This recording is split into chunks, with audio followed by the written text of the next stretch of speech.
ആഗോള രാഷ്ട്രീയ ഭൂപടത്തിൽ പശ്ചിമേഷ്യ വീണ്ടും ഒരു വലിയ യുദ്ധത്തിന്റെ വക്കിൽ നിൽക്കുമ്പോഴാണ് സമാധാന ചർച്ചകൾക്ക് പുതിയൊരു വഴി തുറന്നുകൊണ്ട് ഇറാൻ പ്രസിഡന്റ് മസൂദ് പെസഷ്കിയാൻ രംഗത്തെത്തുന്നത്.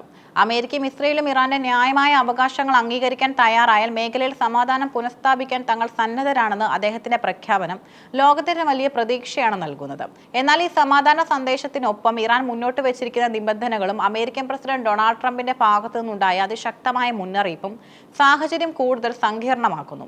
യുദ്ധമാർക്കും ഗുണകരമല്ലെന്നും സമാധാനത്തിന് ഇറാൻ സന്നദ്ധരാണെന്നും പ്രസിഡന്റ് വ്യക്തമാക്കി. എന്നാൽ വെറുമൊരു വെടിനിർത്തലല്ല, മറിച്ച് അന്താരാഷ്ട്ര തലത്തിൽ അംഗീകരിക്കപ്പെട്ട ചില ഉറപ്പുകളാണ് ഇറാൻ ആവശ്യപ്പെടുന്നത്. പ്രധാനമായും 3 നിബന്ധനകളാണ് ഇറാൻ ലോകത്തിന് മുന്നിൽ വെച്ചിരിക്കുന്നത്.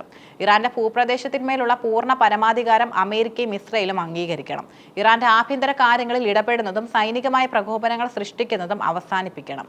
നിലവിലെ സംഘർഷങ്ങൾ മൂലമുണ്ടായ സാമ്പത്തികവും ഭൗതികമായ നാശനഷ്ടങ്ങൾക്ക് മതിയായ നഷ്ടപരിഹാരം ഇറാൻ ആവശ്യപ്പെടുന്നു.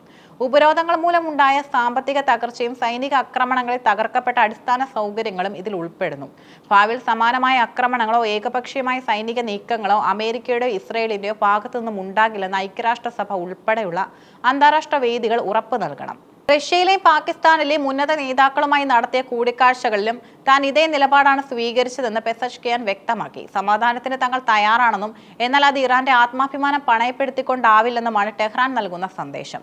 ഇറാൻ സമാധാനത്തെക്കുറിച്ച് സംസാരിക്കുന്ന വേളയിൽ തന്നെ ഐക്യരാഷ്ട്രസഭയുടെ സുരക്ഷാ കൗൺസിലിൽ ഇറാനെതിരെയുള്ള നീക്കങ്ങൾ ശക്തമായിരുന്നു. മേഖലയിൽ ഇറാൻ നടത്തുന്ന സൈനിക പ്രവർത്തനങ്ങൾ നിർത്തലാക്കണമെന്നാവശ്യപ്പെടുന്ന പ്രമേയം സുരക്ഷാ കൗൺസിൽ പാസാക്കി. എന്നാൽ വോട്ടെടുപ്പിലെ ഫലം ഇറാന്റെ നയതന്ത്ര സ്വാധീനം വ്യക്തമാക്കുന്നതായിരുന്നു. വോട്ടെടുപ്പിൽ നിന്ന് റഷ്യയും ചൈനയും വിട്ടുനിന്നു. അമേരിക്കയുടെ നേതൃത്വത്തിൽ കൊണ്ടുവന്ന പ്രമേയം പക്ഷപാതപരമെന്ന ഇറാന്റെ വാദത്തിന് ഇത് കരുത്തു പകർന്നു. ചൈനയും റഷ്യയും ഇറാന്റെ സാമ്പത്തിക പ്രതിരോധ പങ്കാളികളാണെന്ന് അമേരിക്കയെ പ്രതിരോധത്തിലാക്കുന്നുണ്ട്. UN പ്രമേയം രാഷ്ട്രീയ പ്രേരിതമാണെന്നും മേഖലയിലെ യാഥാർത്ഥ്യങ്ങൾ ഉൾക്കൊള്ളാത്തതാണെന്നും ഇറാൻ വിദേശകാര്യ മന്ത്രാലയം പ്രതികരിച്ചു.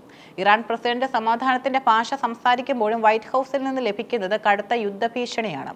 പ്രത്യേകിച്ചും ഹോർമുസ് കടലിടുക്കിന്റെ സുരക്ഷയുമായി ബന്ധപ്പെട്ട വിഷയത്തിൽ അമേരിക്കൻ പ്രസിഡന്റ് ഡൊണാൾഡ് ട്രംപ് അത്യധികം കർക്കശമായ നിലപാടാണ് സ്വീകരിച്ചിരിക്കുന്നത്. ലോകത്തെ അസംസ്കൃത എണ്ണയുടെ വലിയൊരു ഭാഗം കടന്നു പോകുന്ന ഹോർമുസ് കടലിടുക്ക് തടസ്സപ്പെടുത്താൻ ഇറാൻ ശ്രമിച്ചാൽ നിലവിലുള്ളതിനേക്കാൾ 20 മടങ്ങ് ശക്തിയിൽ തിരിച്ചടിക്കുമെന്നാണ് ട്രംപിന്റെ മുന്നറിയിപ്പ്. ഇറാന്റെ സാമ്പത്തിക സ്രോതസ്സുകളെ സൈനിക കേന്ദ്രങ്ങളെയും പൂർണ്ണമായും തകർക്കാൻ തങ്ങൾക്ക് മടി ഉണ്ടാവില്ലെന്നും അദ്ദേഹം വ്യക്തമാക്കി. അമേരിക്കൻ സമ്പദ് വ്യവസ്ഥയും ആഗോള വിപണിയും ബാധിക്കുന്ന തരത്തിലുള്ള ഇറാന്റെ ഏത് നീക്കവും യുദ്ധപ്രഖ്യാപനമായി കണക്കാക്കപ്പെടുമെന്നാണ് ട്രംപിന്റെ നിലപാട്. ട്രംപിന്റെ ഭീഷണികളെ ഇറാൻ നിസ്സാരമായാണ് തള്ളിക്കളഞ്ഞത്. Iran supreme national security council secretary Ali Larijani ഇതിനെ വെറും വാചക കസർത്ത് എന്നാണ് വിശേഷിപ്പിച്ചത്. അമേരിക്കയുടെ ഇസ്രയേലിന്റെ ഭാഗത്തു നിന്ന് ചെറിയൊരു പ്രകോപനം ഉണ്ടായാൽ പോലും മിഡിൽ ഈസ്റ്റിലെ അമേരിക്കൻ താവളങ്ങളും ഇസ്രയേൽ നഗരങ്ങളും ഇറാന്റെ മിസൈലുകളുടെ പരിധിയിലാണെന്ന് IRGC മുന്നറിയിപ്പ് നൽകി. അമേരിക്ക, ഇസ്രയേൽ എന്നിവരുമായോ അവരുടെ സഖ്യരാജ്യങ്ങളുമായോ ഉള്ള ബന്ധം എല്ലാ കപ്പലുകളും ഇറാന്റെ നിരീക്ഷണത്തിലാണെന്നും സമുദ്രപാതകളിൽ ഏത് നിമിഷവും ആക്രമണം നടത്താൻ തങ്ങൾ സജ്ജരാണെന്നും IRGC വ്യക്തമാക്കിയിട്ടുണ്ട്.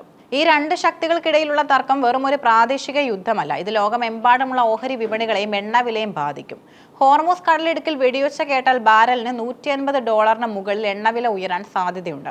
ഇന്ത്യയെ പോലെ ഗൾഫ് എണ്ണയെ വലിയ തോതിൽ ആശ്രയിക്കുന്ന രാജ്യങ്ങൾക്ക് ഇത് വലിയൊരു വെല്ലുവിളിയാണ്. അതുകൊണ്ടാണ് ഇന്ത്യ ഈ വിഷയത്തിൽ തന്ത്രപരമായ ഇടപെടലുകൾ നടത്തുന്നത്. പെസഷ്കിയാൻ മുന്നോട്ട് വെച്ച സമാധാന നിർദ്ദേശങ്ങൾ എത്രത്തോളം പ്രായോഗികമാണെന്നതും വലിയ ചോദ്യമാണ്. ഇസ്രയേലിനോ അമേരിക്കയ്ക്കോ നഷ്ടപരിഹാരം നൽകുക എന്നത് രാഷ്ട്രീയമായി അസാധ്യമാണ്. പ്രത്യേകിച്ചും ഡൊണാൾഡ് ട്രംപിനെ പോലൊരു നേതാവ് ഇറാന് പണം നൽകാൻ തയ്യാറാകില്ല. ഇറാന്റെ ആണവ പദ്ധതിയോടുള്ള അമേരിക്കയുടെ അവിശ്വാസവും അമേരിക്കയുടെ സാമ്രാജ്യ നയങ്ങളോടുള്ള ഇറാന്റെ എതിർപ്പും ചർച്ചകൾക്ക് തടസ്സമാണ്. പശ്ചിമേഷ്യ ഇപ്പോൾ ഒരു യുദ്ധത്തിന്റെ മുൾമുനയിലാണ്. ഒരു വശത്ത് സമാധാനത്തിന് തയ്യാറാണെന്ന് ഇറാന്റെ മയപ്പെട്ട നിലപാടും മറുവശത്ത് ഒരടി പോലും പിന്നോട്ടില്ലെന്ന് അമേരിക്കയുടെയും ഇസ്രയേലിന്റെയും കടുംപിടുത്തും. മസൂദ് പെസഷ്കിയാന്റെ 3 നിബന്ധനകൾ അംഗീകരിക്കാൻ അന്താരാഷ്ട്ര സമൂഹം തയ്യാറാകുമോ അതോ ട്രംപിന്റെ ഭീഷണികൾ ഒരു വലിയ സൈനിക ഏറ്റുമുട്ടലിലേക്ക് നയിക്കുമോ എന്നത് വരും ദിവസങ്ങളിലെ നയതന്ത്ര നീക്കങ്ങൾ തീരുമാനിക്കും.